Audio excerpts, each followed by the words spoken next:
So let's jump in here. Tonight we're going to talk about audience, the topic of audience, specifically how to shape your content for a specific group of people.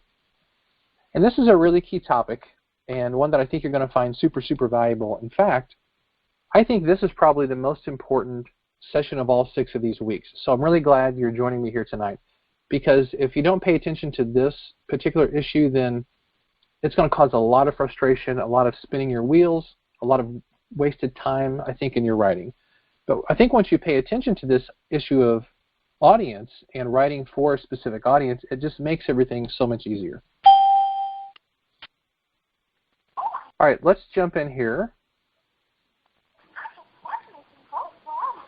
Here's kind of a review of week 1. So this is what we talked about last week. We talked about purpose and getting clear on your why. We talked about 7 reasons to write a book. So you might want to go back and review those if you just need a little bit of a refresher. We also talked about the difference between traditional publishing and self-publishing, and also why self-publishing, I think, is a really great option, especially for writers who are starting out. I love self-publishing. I don't hate traditional publishing at all. In fact, I think it's wonderful. What I really like is the fact that today we have so many different options as writers, and I think that is an amazing thing.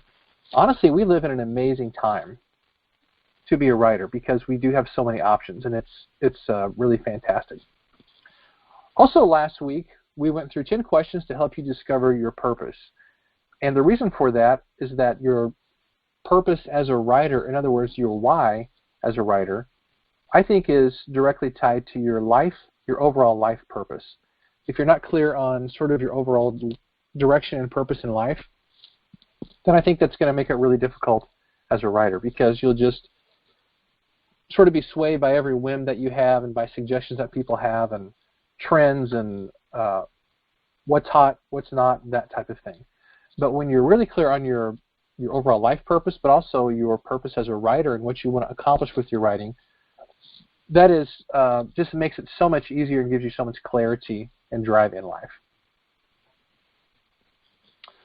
By the way, let's chat for a second about the homework from last week. So I asked you to do just a couple of things. Number 1 is join the Facebook group, introduce yourself, and share 2 or 3 reasons why you want to write and self-publish. And many of you did that, which was awesome, and I really appreciate you taking the time to do that.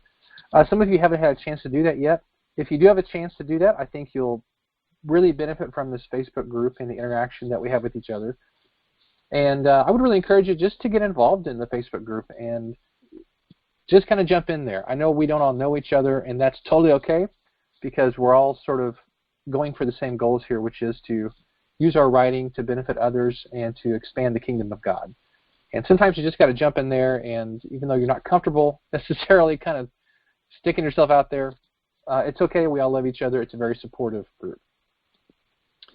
Also, I asked you to take the 2 or 3 reasons why you want to write and post those somewhere where you can see them, either on your phone, not literally like a post-it note on your phone, that would be awkward, but somewhere on your phone like Evernote, or somewhere where you can come across them regularly, or post them physically somewhere, like on a bulletin board or your computer screen or something. Also, I asked you to go through the 10 questions to help you discover your purpose and work through those. Hopefully you were able to do that. And if you did, I think you'll find that that's a really beneficial exercise. And also just a reminder that the replays and resources are at this link here. In fact, let me do this. Let me see if this is correct. Nope. Let me go back to, let me change my pen color. Okay. Oh, good grief. That's awful. Okay, well, I completely botched that up. Wow. That's like a 3-year-old's scratches. Okay, I think I better move on here from the slide. This is not going well with the PowerPoint marker. Anyway, that's the URL if you can make it out behind all my scribbling there. In my defense, it's really hard to use a mouse to write, just in my defense, for whatever that's worth. All right, so on to tonight's topic. Tonight's topic is the topic of audience. And here are our objectives for tonight. I've got 3 things that I really want us to think about accomplishing, number one is I want you to understand why you should focus on a specific audience. That's very, very key. Because unless you understand why you need to do this, the results will not be very good and you won't feel committed to that. So first of all, I want us to understand why we should focus on a specific audience in our writing. Number two, I want you to learn from successful authors who have an established specific audience. And the truth is that every successful author who has any kind of a following has a specific audience in mind whenever they write. And that's a good example for all of us to follow as well. And then our third objective for tonight is to start your audience analysis and develop a profile of what I would call your ideal audience member, or if you want to call it an avatar, that's actually a great way to refer to that person also. It doesn't mean that you're writing for the big blue 10-foot-tall creatures on the planet Pandora from James Cameron's Avatar movie. Although I suppose if you want to, hey, that's cool and everything, if you're into all that stuff. But we're going to talk about developing your avatar or your ideal audience member. So here's the outline for tonight. Number one, we're going to talk about why focus on a specific audience. Number two, we're going to talk about examples of successful authors who have a specific audience. Number three, I want to show you how to conduct an audience analysis and how to begin identifying your avatar or your ideal audience member. And then I want to give you several thoughts specifically for people in any kind of a ministry leadership position, because I think it is different than the average Joe out there who wants to write a book.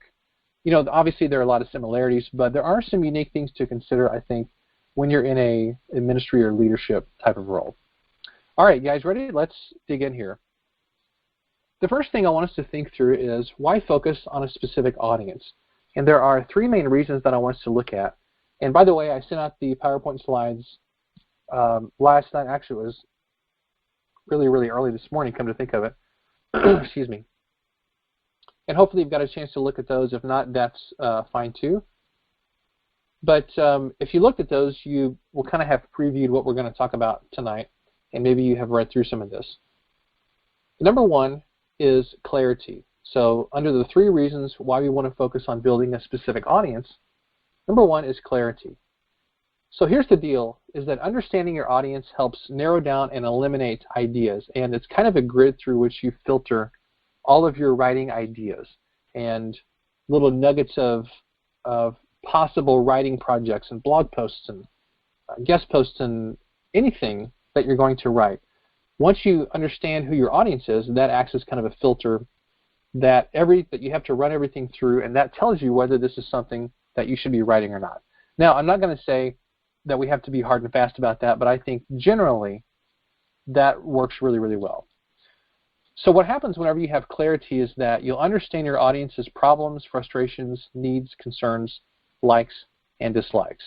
So it's sort of like this. So I live in St. Louis. I understand St. Louis. I love St. Louis. I've lived here for a long time. And I know how to kind of, well, I'm not going to say speak the lingo because there isn't really a lingo per se. But whenever people talk about the Arch, whenever people talk about the Loop, whenever people talk about Mid-Rivers Mall, I live a few minutes from Mid-Rivers Mall in St. Peter's. Whenever people talk about the St. Louis Cardinals, you know, I understand all those things because I live in St. Louis. If I were to move to, let's say, a whole different town, like let's say LA, that would be a new environment for me. And I wouldn't really have an understanding of what people in LA are like, what their problems are, what their frustrations are, what their concerns are, likes and dislikes, where the great places are to eat. You know, those kinds of things. I wouldn't really be acclimated to that culture. And sometimes we do that in our writing, is that we're writing for people that we don't maybe understand as much as we ought to. That's why it's good to develop a really clear idea about who we're writing for. Now the third point on here I think is really important, and I want to stress this heavily, is that if we're going to write and if we're going to feel success in our writing, we have to treat it like a professional who understands our audience and knows how to meet their needs. Here's why I say that. I don't mean that any of us aren't professionals. What I mean by that is that we have to treat writing almost like it's a job, because that's how professionals treat their work. We don't want to treat writing like it's just a whim that we do whenever we feel like it, or, yeah, I feel like writing today, I'll write this thing, or, maybe next year when I feel inspired, I'll write this thing. I think what happens is many times we don't write because we don't feel inspired, but the way it actually works is that we sit down to do the work and we start doing the work, and that's when we feel inspired. That's when the ideas come. It doesn't come the other way around. We have to sit down and treat it like almost like a job. It's a job that we love and that we hope will impact people, but it's still something that we're committed to whether we feel like it or not. And I think that's the mark of a true professional, is someone who shows up, they do the work whether or not they really, truly feel like it. One example of just having clarity, I'll just throw this example out there, is Paul in Acts 17, where he's talking to people who are not Jewish. He's talking to philosophers and people who are very different than him. But Paul understood those people. In fact, he understood them so well that he could use poetry that they related to. He could relate to the artwork that they liked. He understood their culture, and he could relate to them because he understood his audience. I think that's a great example for Christians as a whole, because we need to understand our culture if we're going to serve our culture and be relevant in our culture and speak to our culture. But specifically in writing, I think that applies as well. We can't really speak to people nearly as well as we can until we have clarity on who they are, what their needs are, what their interests are, and what's important to them. Hopefully that all makes sense. Let's move on. Why focus on a specific audience? Number 2 is intensity. So first of all is clarity. Number 2 is intensity. Whenever we have clarity on who we're writing for, it gives us excitement because we know and we understand our audience. And the reason that clarity leads to intensity is because it takes all the guesswork out of writing, or at least much of the guesswork, maybe not all of the guesswork, but certainly a good chunk of it, because we know what those people are interested in, we know what their pain points are, we know what their interest hobbies, likes and dislikes are, etc., etc. And we know what we're trying to accomplish by writing to serve the needs of those people. And I think this applies to fiction as well as nonfiction. So you have to know who you're writing for so that you can sort of write in a way and write things that are going to help them or entertain them or inspire them. Number 3 is feedback. Why focus on a specific audience? We have clarity, intensity, and then number 3 is feedback. Whenever you write for a specific audience, they'll give you feedback that helps you to further refine your message to their needs and interests. And this is very, very helpful because people will tell you, hey, I like this, I didn't like this, this really spoke to me, this was powerful, this is helping me, I love this story, whatever it is that you're writing. And that's helpful because sometimes when you're a writer and you're just putting stuff out there for people to read and you get zero feedback and all you hear is crickets, that's really, really discouraging. And I have experienced that, probably you have experienced that as well. And we don't want that to happen. We want to get feedback. We want people to tell us, I love this, I don't love this, this is helping me, this is not really helping me, or whatever. And here's the deal, is that if you are trying to write for everyone, you know, like if you say, hey, I'm writing this book and it's for everybody. The reality is that if you're writing for everyone, you're actually writing for no one, if that makes sense. Because that means if you're trying to meet the needs of everybody, you're not going to meet anybody's needs because it's way, way, way too broad. And it's going to be really diluted if it's for everybody. So instead, you want to have that intensity of focus where you're writing for a specific type of person or a specific group of people. So here's just a quick exercise. I want to take just a minute or so to do this. So ask yourself the question, are you lacking clarity, intensity, or focus in your writing? Take just a moment to think through that question. Are you lacking clarity, intensity, or focus in your writing? And be honest with yourself.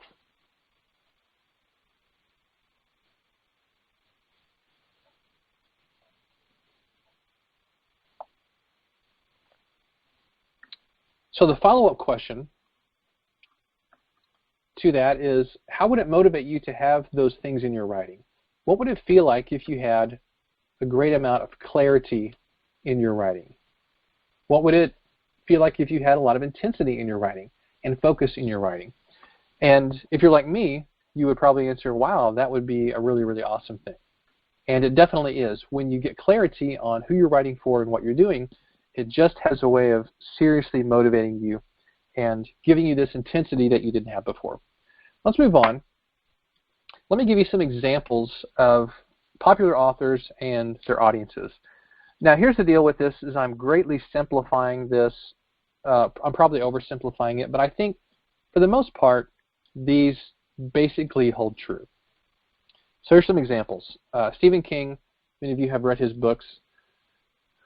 His audience is mostly horror and fantasy fans, people who like scary stories, people who like stories where weird things happen, because not all his books are actually horror books. He has a lot of books that aren't really, scary or horror books. They're just interesting stories, things that deal in the fantasy realm and supernatural, that kind of stuff.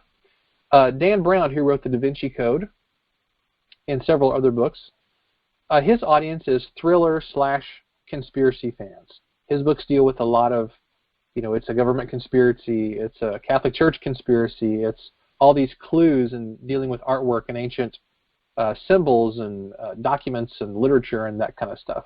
So people who like that kind of stuff really enjoy his books. Beth Moore, popular Christian author, her audience, I would say, is basically women who like in-depth Bible study. I've never actually had a guy say, man, I really love Beth Moore's stuff. Not because it's bad by any stretch, but because I think she knows her audience and she writes to the needs of women.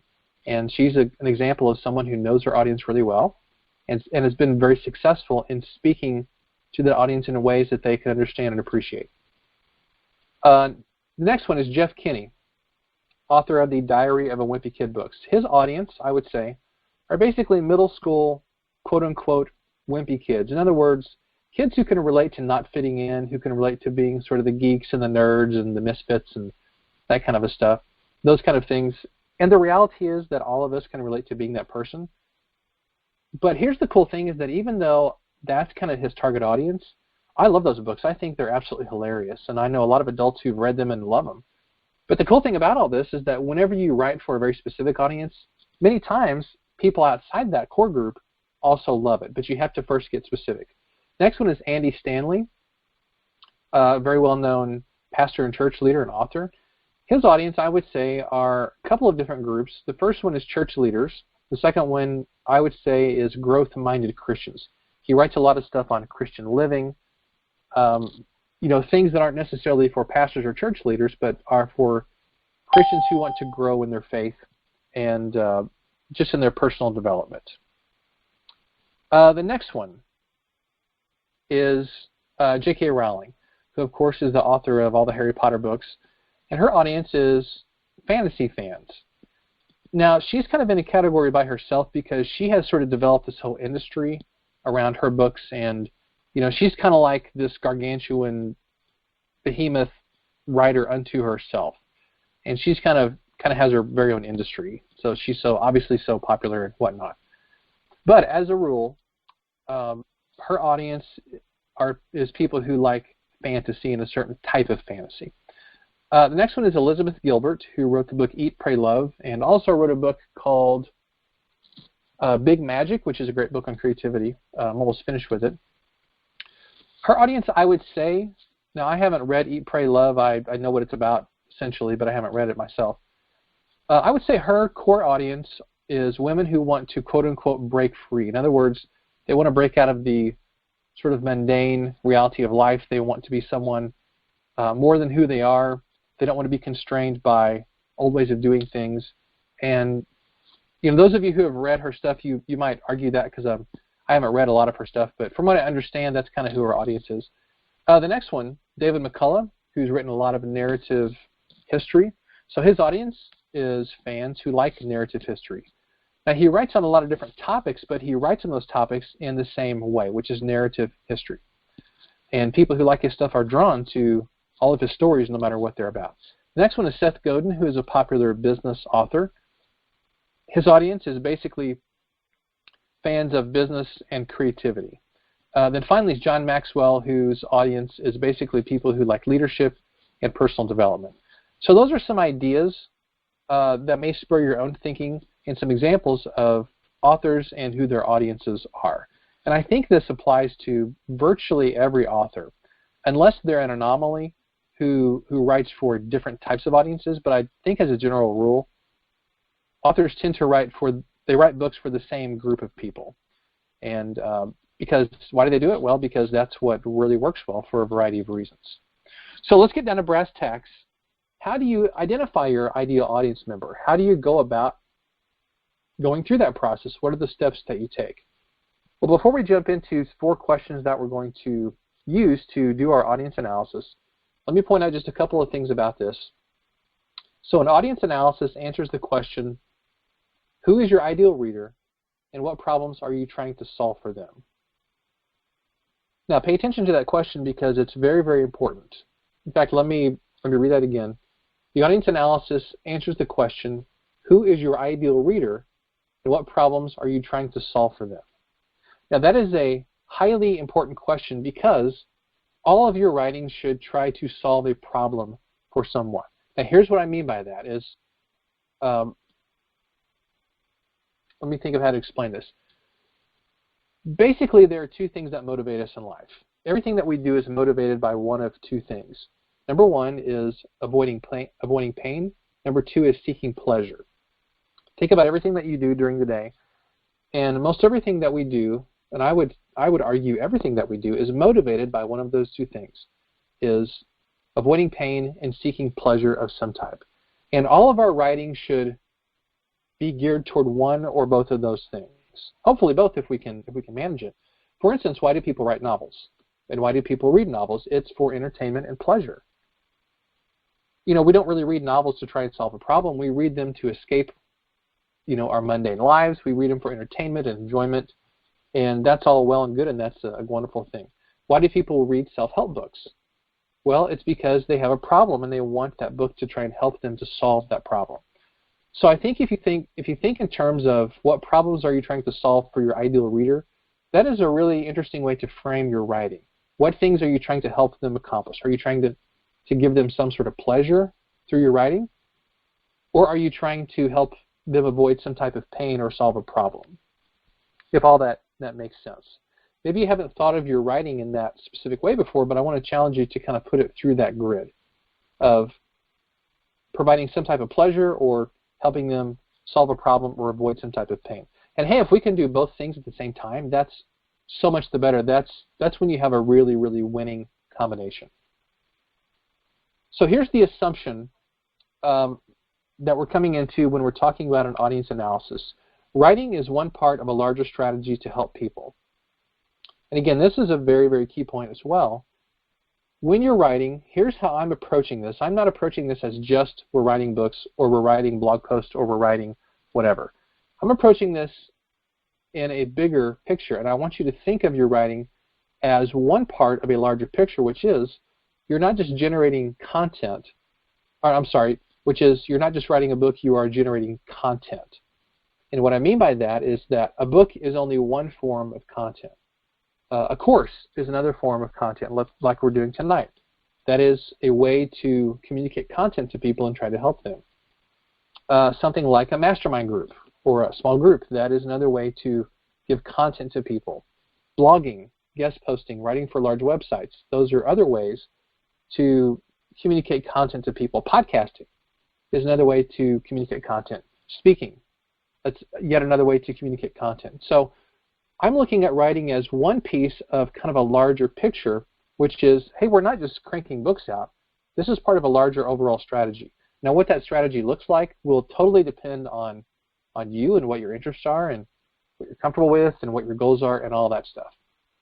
But I just want to throw that idea out there that we're not just talking about writing a book. We're talking about generating content, and a written book is one way to get that content out to people.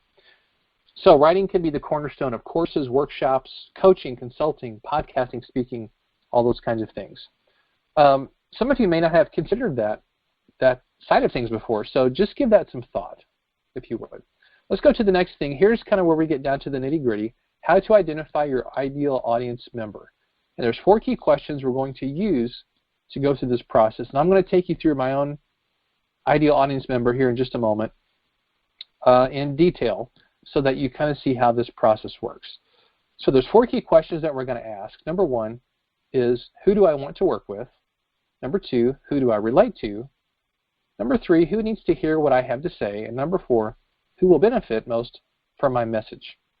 And I want to encourage you to check out a site by a friend of mine. His name is Ellery Wells. He does online business and coaching and that sort of stuff, and he's a really, really sharp guy. He's helped me personally a lot. And these questions are actually taken from a blog post that he did, and you'll find that that link right there. And that's also in the slides that I emailed out, so you can check that out. And if you want to, you can get on his website, shoot him a message, and say, "Hey, Kent Sanders said hi." I'm sure he would appreciate that. Great guy. So let's dive in here kind of to the overall process of this. Before we do that, though, here's what happens whenever you go through these 4 questions and you think through them. As a result of going through your audience analysis, 2 things will happen. Number 1, you'll have a profile of your ideal audience member. So basically, you're going to go through this process, then you'll have sort of not a biography necessarily, but you're going to have a pretty good idea of who your ideal audience member is. In other words, who is your ideal reader? And then number 2, you're going to understand how you can help this person. And I think that's a really valuable thing, because you understand, hey, this is what I can offer them to help them. This is what they're interested in. This is what they're like. And this is how my passion and my expertise and knowledge can then intersect with their needs, and we can have kind of a winning combination. Now, at this point, what I want to do is I'm going to ask you to open up the audience analysis worksheet that I emailed to you, or you can download it if you want to here. So if you go to kentsanders.net, and here for those of you who are listening, I'm on my website, kentsanders.net/self pub course.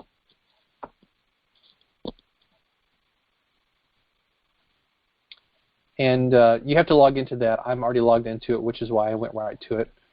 But the password is selfpub2016, and you can download. Pop up there. You can download this audience analysis worksheet right here. So I'm going to jump over to this sheet, and I'm going to go through some things with you. I'm just going to pull up a Word document here. Now, at the risk of doing something that is kind of dry and boring, which I don't want it to be, I do want to be kind of thorough with this, because I want you to have a really clear understanding of why this is important and what this can do for you. So again, we're going to focus on 4 questions. I'm going to go through each of these and share. I'm not going to read this verbatim, because you can read this all for yourself, but I want to hit some highlights. In fact, let me blow this up a little bit bigger so it's, whoa, that's really big.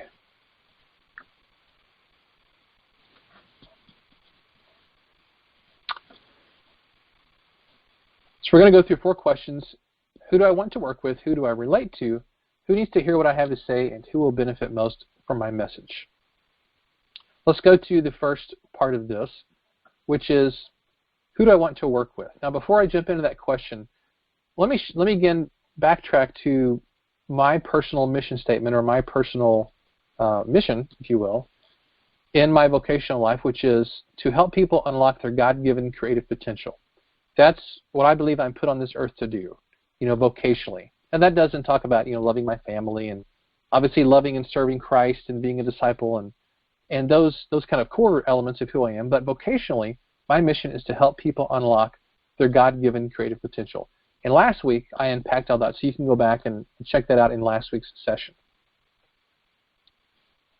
So with that in mind, here are my responses to these 4 questions, and this will help you to understand maybe some things in your own audience, and kind of just how to go about this process. So question number 1, who do I want to work with? Well, as I thought through this, again, you have to keep in mind I'm sort of an anal retentive person.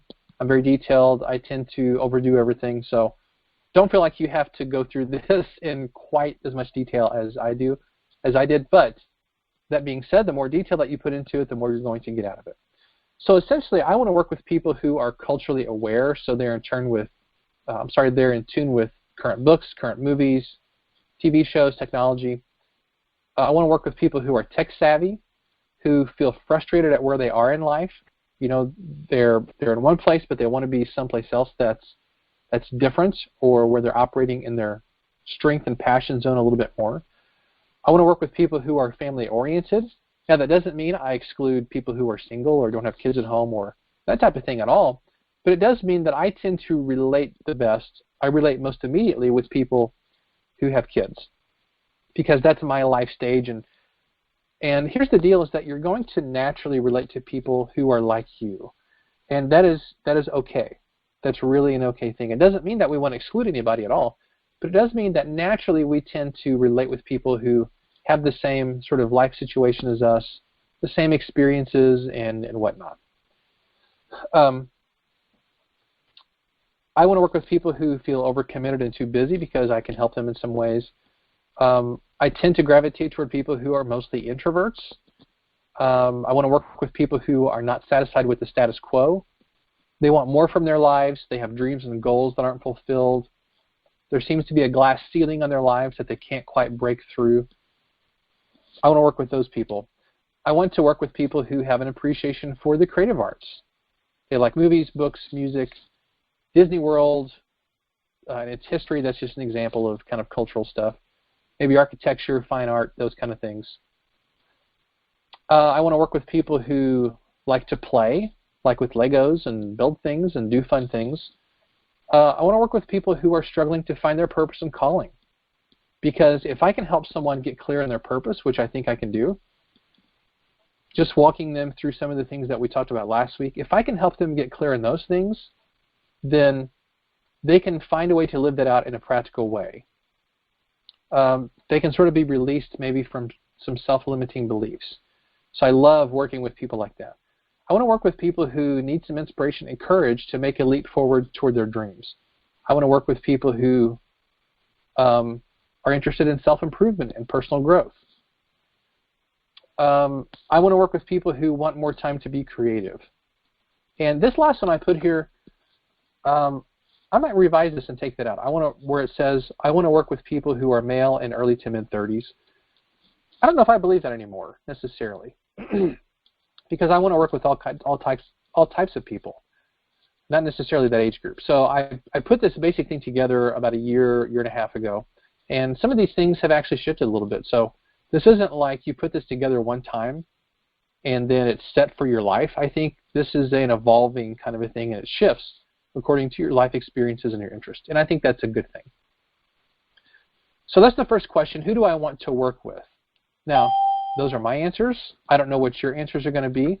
Probably they will be a lot different, or there may be some similarities. I don't know. But the main thing is that you need to work through that question for yourself. So let me give you just a minute and think through this question: who do you want to work with? Just give that some thought for a few seconds. I'm going to grab a drink.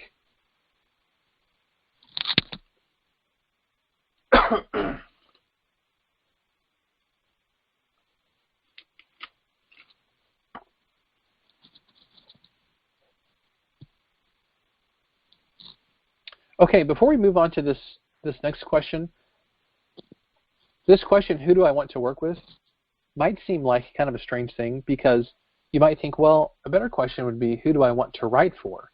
But again, the reason I'm asking this question, who do I want to work with, is because I'm assuming that your writing is one part of a larger picture. Now again, you took this class, this is a self-publishing course, you're probably thinking, hey, I just want to get down to the brass tacks of how to actually get my book on Amazon. And if that's your main concern, that is okay, but I really want to challenge you to expand your vision greatly and think in much bigger terms other than just getting your book on Amazon or putting your book on Kindle. That's great, but that is only a sliver of what is possible, and I want to help kind of expand your vision for what is possible. So this question, who do I want to work with, plays into that a great deal, because it's not just people that you're writing for, it's people that you want to work with. Maybe through speaking, maybe through coaching, maybe through doing a course or leading a small group or whatever it is. Let's go to the second question, who do I relate to? Now again, you got to be careful with this question, because don't feel bad that you relate with some people and not with others. That's totally human nature. None of us relates to everyone unless we're Jesus, and none of us is Jesus. So I think we're pretty safe to say we don't relate with everybody. Now, that doesn't mean we don't love everybody or don't care about everybody or we don't want to work with everybody, but it does mean we have a natural bent to relate with some people and not with others, just because of who we are in our life experiences. So I relate with people who like creativity and art. I relate with people who have kids. I relate with people who are Christians and are involved in their church. I relate with people who want to grow. I relate with people who are positive, who are not sort of just negative, Debbie Downer type of people. I relate with people who are writers or artists or involved in some type of creative work, whatever that line of work is. Here are some questions to kind of spur your thinking when you think about this question, who do I relate to? So you might think of these as like sub-questions to help you think about who you relate to. What topics do I like to talk about? That's a good question. I like to talk about things like art, creativity, worship and music and arts in the church, technology, Evernote, which is a productivity app that I love, and I've done a course on that, and I actually teach all my students about Evernote because it's such an amazing tool. I like to talk about guitar and music, books and movies. Those are the kind of things that I tend to gravitate toward. Another question is, what activities do I do on the weekends and in my spare time? This is a great question because what you do in your spare time is going to naturally tell you what you're interested in, because how you use your downtime is going to be the most obvious way that you know, hey, this is what I really love to do when I have the chance. This is what I do out of passion and out of fun. So here's some things that I do in my spare time. I play guitar, I watch movies, I write, I read books, and I spend time with my family. Another question is, who do I connect with the best? I connect probably the best with writers and artists and musicians, people who are involved in some kind of creative work. I connect with pastors because I've been a church pastor, and although I'm in a teaching role now, I teach at a Christian college, St. Louis Christian College, and so I'm in a pastoral environment, and so I still, even though I don't work at a church per se, I still have a huge heart for pastors and really, really love pastors and church leaders. I connect with guys from their 30s to 50s because I'm kind of in that life stage. I'm 41, so I kind of relate with people on 10 to 15 years on both sides of that, probably the best. I connect, oddly enough, with middle school, high school, and college kids just because I love that age group and I think I can talk to them pretty easily. I connect with worship leaders because that's my area of teaching and I've been a worship leader. So those are some people that I connect with. Who do you connect with the best? What kind of people do you gravitate toward? Another question is, who do I enjoy talking to? When it comes down to it, who do you like to talk to? It's just a very, very simple question. We don't have to over-spiritualize it. You just got to ask the question, who do I like talking to? I like talking to artists and creative people. I like talking to writers. I like talking to people who are goal-oriented and success-oriented. I like talking to dads because I am a dad. Those are the people who I love talking to. It doesn't mean I don't enjoy talking to other people, but it does mean I really do enjoy conversations with those groups because we have a lot of things in common. Let's go to the third big question, which is who needs to hear what I have to say? Who needs to hear what I have to say? Now, this is an interesting question because you kind of have to put yourself out there a little bit. And you have to assume that you have expertise and knowledge and authority in some areas. And if you're doubting that, I guarantee you that you have expertise in probably several areas. Maybe you just have never thought about yourself in that regard, but just assume that you know things that other people would not only want to hear, but they would pay to hear. Maybe in the form of you speaking or writing a book or doing a course or doing a small group or whatever it is. At the very least, I guarantee you have expertise that people want to hear about, and I guarantee that you have something to teach. So here's some responses to this question for me. Who needs to hear what I have to say? I speak to people who want to break through to more creativity but are frustrated by their own barriers, limitations, too many commitments, and lack of know-how. I also speak to people, I think, who are looking for ways to pursue their creative work. I also speak to people who need some guidance on systems, processes, and help in figuring out how to get organized as a creative person. That's who I tend to speak to. That's who my audience is, more or less. Again, like number 2, I want to give you some kind of some sub-questions to think about, some questions to spur your thinking on this issue of who needs to hear what you have to say. Here's some questions you can ask yourself that are going to give you hints about who needs to hear what you have to say. One question is, what questions do people ask me on a regular basis? So when you think about people you interact with and people who ask you questions, what things do they ask you about? And I guarantee you that people ask you about something, because people know that you know about some specific topic or subject area.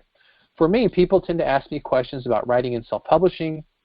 They ask me questions about editing, about Evernote. They ask me questions about blogging.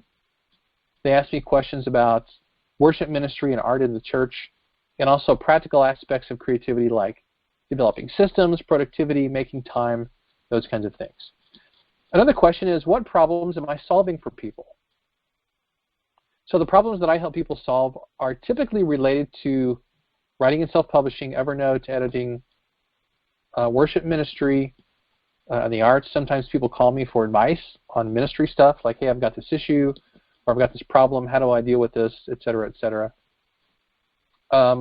I like to solve problems for people related to productivity and time management issues for creative people, that type of thing. Really, the responses to these 2 questions are basically the same. They're just 2 different ways of framing the same question, really. What is a need in the marketplace that I can fill? I can fill some needs related to, again, really all these same topics. Basically, things for artists, Evernote, self-publishing and writing, practical material on arts in the Bible, material related to social media, blogging, podcasting, ebooks, and also things related to how faith and arts are related. Let's go to the next question. I'm going to buzz through this next one pretty quick.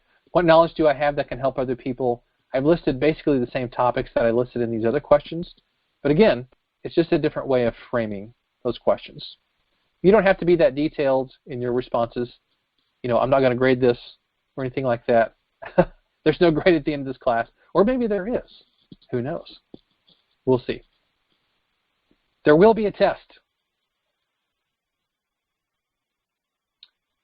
But again, the more that you're detailed in your responses, the more you're going to get out of this.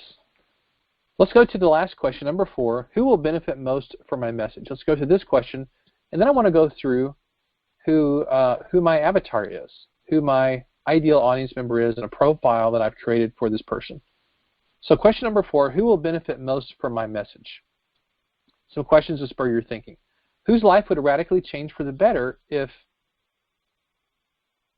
I don't know, what does this question mean? I'm sorry, I somehow didn't write this question correctly. I'm not even totally sure what I meant about it. Whose life would radically change for the better if I shared... Oh, I know what I meant to say. Whose life would radically change for the better if I shared what I know with them? I have no idea how I botched that sentence up, but I did. In other words, who could I help by sharing my knowledge with them? People who want to take the next step in writing and self-publishing, people who want to learn Evernote, people who are interested in the arts. I think whose life could change if I help them in some way. Men in their 30s and 40s who are Christians and want to pursue creative work, but they feel kind of stuck because they're too busy, they're disorganized, they don't know where to turn, et cetera, et cetera. Why do I say that? That's because that's where I find myself in life, and I think I've been able to work through a few things that would help somebody. Who could get out of an awful slump and begin living with passion again? This is an interesting question. And really, my response to this is just what I said a minute ago about men in their 30s who need some direction and some encouragement, which is where I was a few years ago. I mean, shoot, I still need direction and encouragement. Don't mistake me for having all my stuff together by any stretch. But I think I was able to work through some things in my late 30s just about kind of what my calling was and who I really was and what direction I wanted to go in life, and just kind of getting some clarity on, I guess, sort of the second half of life. Probably, honestly, a lot of that had to do with the fact that I was turning 40, and that, I can't speak for anybody else, but for me, turning 40 was was a very interesting experience, a good experience in many ways, but also an experience where you go, wow, I'm 40. I think I need to really sit down and make sure I'm going the right direction in life and whatnot. Another question is, who has a major headache in life that I could help get rid of? Now, my responses to this question is basically the same as the other questions, but it's framing it in terms of who has a headache, who has a pain, like I mentioned earlier, who has a pain point or a problem or a frustration that I could help get rid of. Grammatically, that's a horrible sentence, but you get the point. This isn't an English class. It's a self-publishing class. And all the English teachers said, oh, you're killing us with ending these sentences with prepositions. Don't you know you're not supposed to do that? But I just did. Now, having worked through this whole process and these 4 questions, let me share with you a profile of my ideal audience member. Now, I know you can read all this. Obviously, you all can read. And I don't really want to make this a mundane thing, but I do want to read this. In fact, you might just kind of close your eyes and just listen to this. I sent you this document, but I want to read through this because I think this will help kind of put all this together for you. So just kind of at the risk of being a little bit juvenile, I guess, because you can read, I do want to make sure I communicate this to you. So here's what I did, is one day I sat down for about an hour, and I just thought through all of these questions that we just went through. I thought through all my responses, and I wanted to create a fictional character that represented my ideal audience member. In other words, when I think about who I'm writing for, I wanted to have this specific person in mind. And this is really, really powerful because when you create this avatar, if you will, when you create this ideal audience member, they kind of start to become alive in your mind. It's just like, when you write a story, those characters take on a life of their own. And the more that I wrote on this, the more that I got excited, and I began to have a lot of clarity about what I was doing and who I was writing for. So I want to encourage you to sit down and go through this process. It may not feel natural if you've never written like a story before or created a character, but I really want to challenge you to do this because I think you'll have a lot of fun with it, and it will really help you. So here we go. My ideal client, and I'm framing that in terms of client, not just reader. You might say my ideal customer or reader. It doesn't really matter. My ideal reader is a man named Mark Walker. Mark is 35 years old and lives in a middle-class suburb of Cincinnati, Ohio. He and his wife, Carrie, have been married for 14 years, and they have 2 children, Rebecca, who is 8, and Nathan, who is 5. Mark is a junior high band director and is moderately satisfied with his job, but he wants more. The money he makes is just okay, but his wife has to also work. She's a manager at a local bookstore. He would love for his wife to be able to stay home, work only part-time, or pursue further education to start her own business. But currently, they don't have the financial option of doing so. There is limited opportunity for advancement and pay raises in Mark's current position. He likes his coworkers and enjoys what he does for a living, but he has no intention of staying in this role for the next 20 or 30 years. His worst fear is becoming one of those people who are content to do the same job for decades with only a plaque or gold watch to look forward to at retirement. Although he still enjoys his job, he's begun to lose passion for it. Plus, in the current economic and educational climate, he is under no illusions that his job will be permanent or secure over the next decade. He has begun to grow more restless in his heart, and a shroud of discontent has begun to creep around the edges of his life. But it's not just because of the job. Mark feels stuck in general. He realizes he's not a young man anymore. He's lost some of the passion that drove him to achieve so much in his 20s. He used to be so driven and passionate. What happened to that guy? He knows he is impacting kids' lives, but he wants something bigger, bolder. He wants a new dream. But if Mark left his current job, what in the world would he do? He's given it some thought. His dream is to become a coach and a writer. He wants to help people find and do creative work that matters. But he has to first get there himself. Where to start? Wouldn't he need a website? How can he get a book or 2 published? How can he connect with other like-minded people? He has a few colleagues that are on his same wavelength, but for the most part, they are all stuck in the same system, their creativity and drive sucked dry by the bureaucracy, monotony, and small-minded thinking that permeates the educational system. It honestly drives him nuts to see so much potential wasted because of a broken system. Mark wants to build his own business of speaking, coaching, and writing, but doesn't know where to start. He knows if he's going to do this, he has to make some connections with others and get more organized. He feels frustrated because he's not sure where to turn to make this happen. He almost feels like there's an invisible glass ceiling that's blocking his progress. How can he break through? Who can help him? Although Mark is frustrated on the career and financial fronts, his marriage is solid and he loves his family more than anything else. In fact, they are the reason why he's doing this in the first place. However, he feels very pressed for time and has too many commitments in his life. But he's not good at confrontation and hates to disappoint others, which means he sometimes commits to things that he doesn't really want to do. Mark knows he needs to be more intentional about leading his life and focusing on priorities. But again, he feels stuck and is not sure how to go about fixing the problem. Mark finds a lot of joy in serving at his church. He considers himself a student of the Bible, but doesn't feel so disciplined in his spiritual life.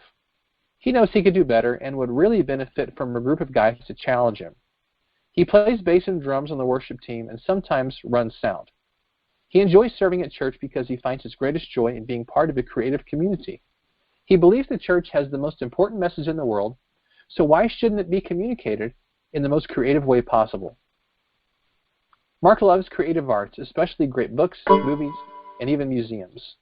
He is technically savvy and likes to play with new toys and figuring out how they can be used to make him more productive. He's also good with his hands and enjoys building and fixing things. If only he had more time to do it. He loves studying history, creativity, and reading biographies of great leaders, creators, innovators, and artists. Personal growth is very important to Mark. He knows he can push himself further and has a lot more potential than he's currently putting to use. So that's kind of a lengthy biography or profile, if you will, of my ideal audience member or my ideal reader. Now, if you've never gone through this process before, that may seem kind of intimidating because you might think, wow, I don't know how to create a character or write a story, that kind of stuff. Don't worry about that at all. This is just for you. You don't have to show it to anybody. It's not that kind of thing at all.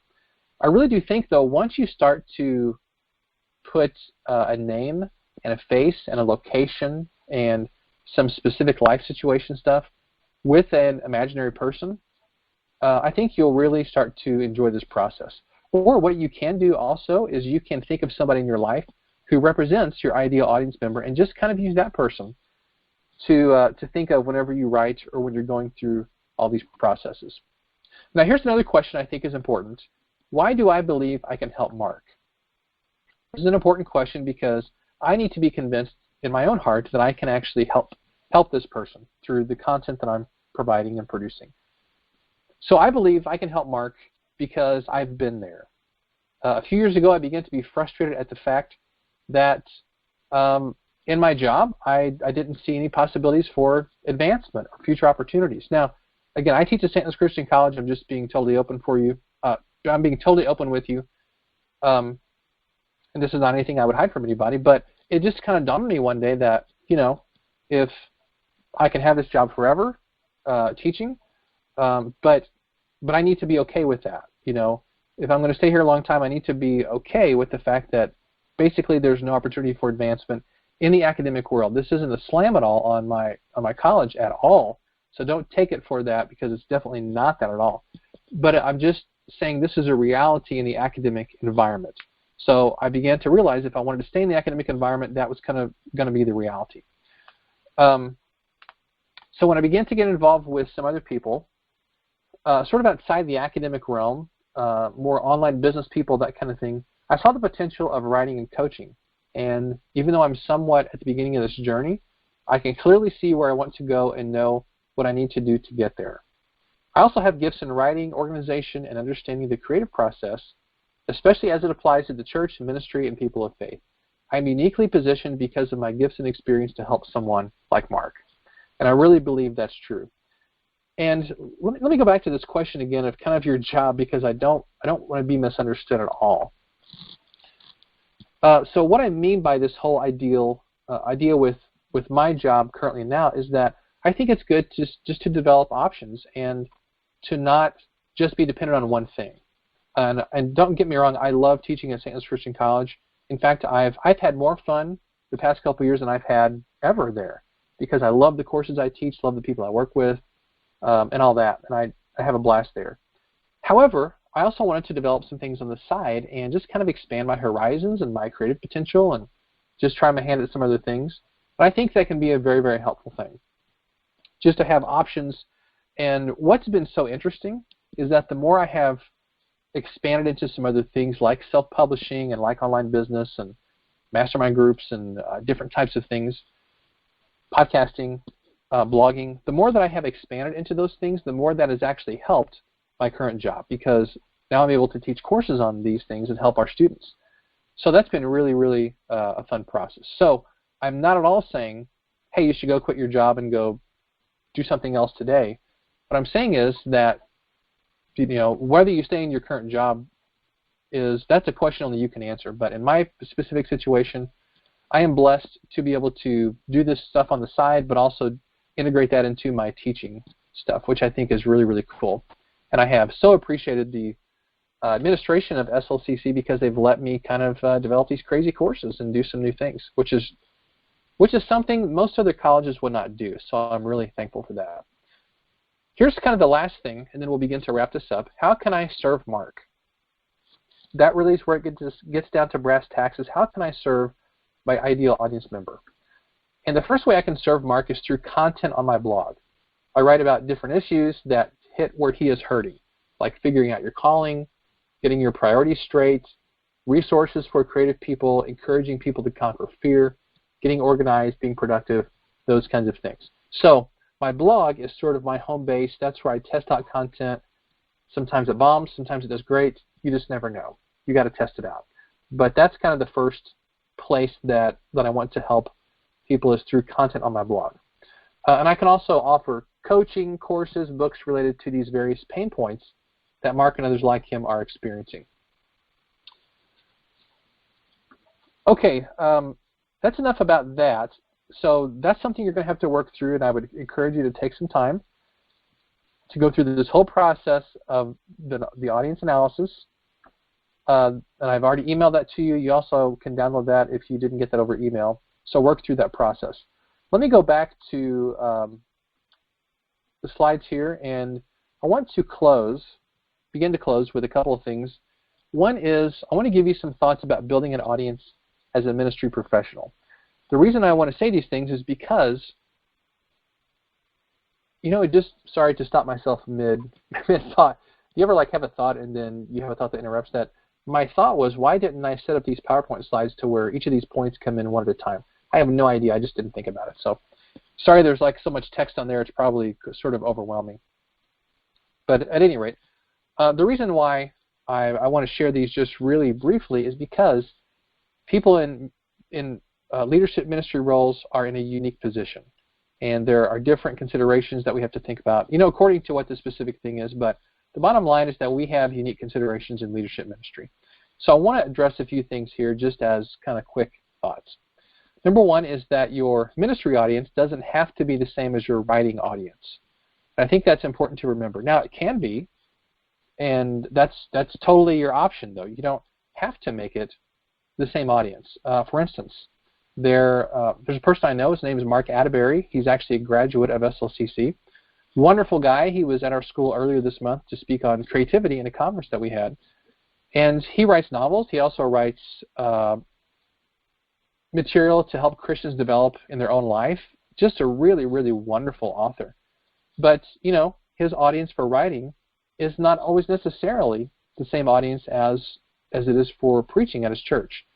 He writes because he likes to write, and a lot of times those do overlap, and sermon series and books can overlap, but it doesn't necessarily have to be. Number two is that it's not unchristian to develop an audience.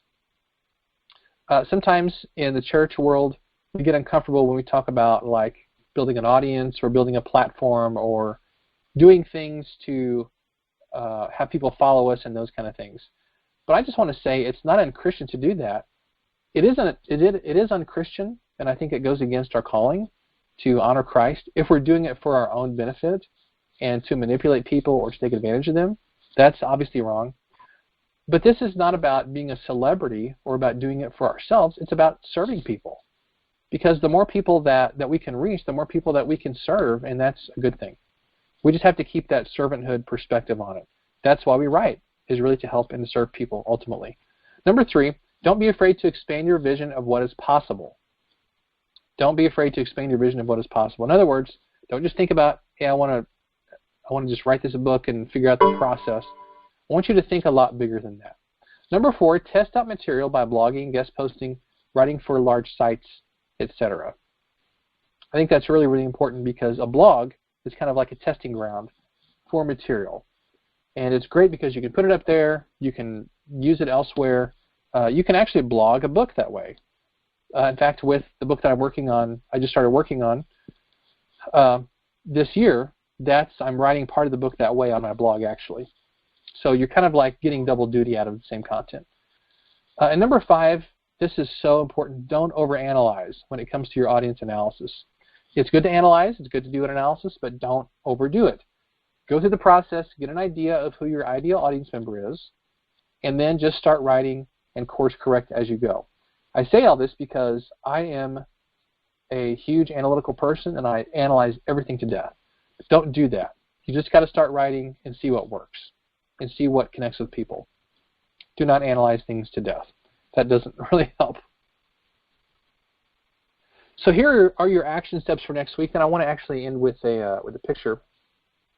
Here are your action steps for next week. Join the Facebook group, introduce yourself, and share your writing goals if you haven't done that already. Number 2 is download the audience analysis worksheet or pull it up on your email and work through those questions. And then number 3, share the results of your audience analysis in the Facebook group. I think that's really an important thing to share those, because if you share them, then other people can encourage you with those, and we can kind of provide a little bit of just kind of a group accountability there. It's not like I'm going to come to your house and go, why didn't you write this, or why didn't you do this? Again, there's no grade in this course, but that being said, I think it is good to put your goals out there so that other people understand what they are and can help us and encourage us. Not in a bad way, but in a very, very good way. Let me end with one thing. Give me 1 second here. I want to find something on YouTube real quick. Let me pull it up here in my browser on my other window. I want to show you something that I think hopefully will be an encouragement to you. Give me just 1 second here. Let me find it. Okay. Here we go. Let me drag this back over here. If you go to my channel on YouTube, which is youtube.com/user/KentSanders/videos, if you just go to user/Kent Sanders, it just brings up my channel with a really awkward looking picture there on that thing for some reason. I've got a video which is a tour of the treehouse that I built for my son. And I want to encourage you to go watch this video. And it's not because I want to make myself look great, but I want to make a point here. Give me just 1 second here.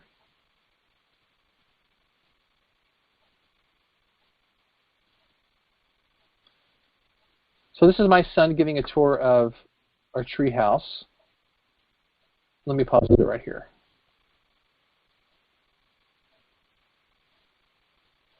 Okay, let me pause that there. I want to show this to you. So this is a treehouse. It's a little blurry there. But I started this in 2011 and finished it actually last summer. Spent all of the summer of 2011 working on it. For various reasons, didn't finish it for 2 or 3 years. And then last summer, I finally finished it. Now, this is a really cool thing. I really enjoyed building this. But the point I want to make with this is that I knew nothing about building tree houses whenever I got this idea. So my son and I, he was 7 at the time, we were talking, and I said, hey, what if I build you a tree house? It sounds like fun. And he said, sure, that would be cool. So I went to the library and got a couple books on building tree houses, and I sketched out a plan, and then I dove in. This was really hard for me to do that because I'm analytical. I like to have everything figured out ahead of time before I start taking action. but you can't do that when you're building a treehouse, unless you've done it before, which I hadn't. So I just started doing it.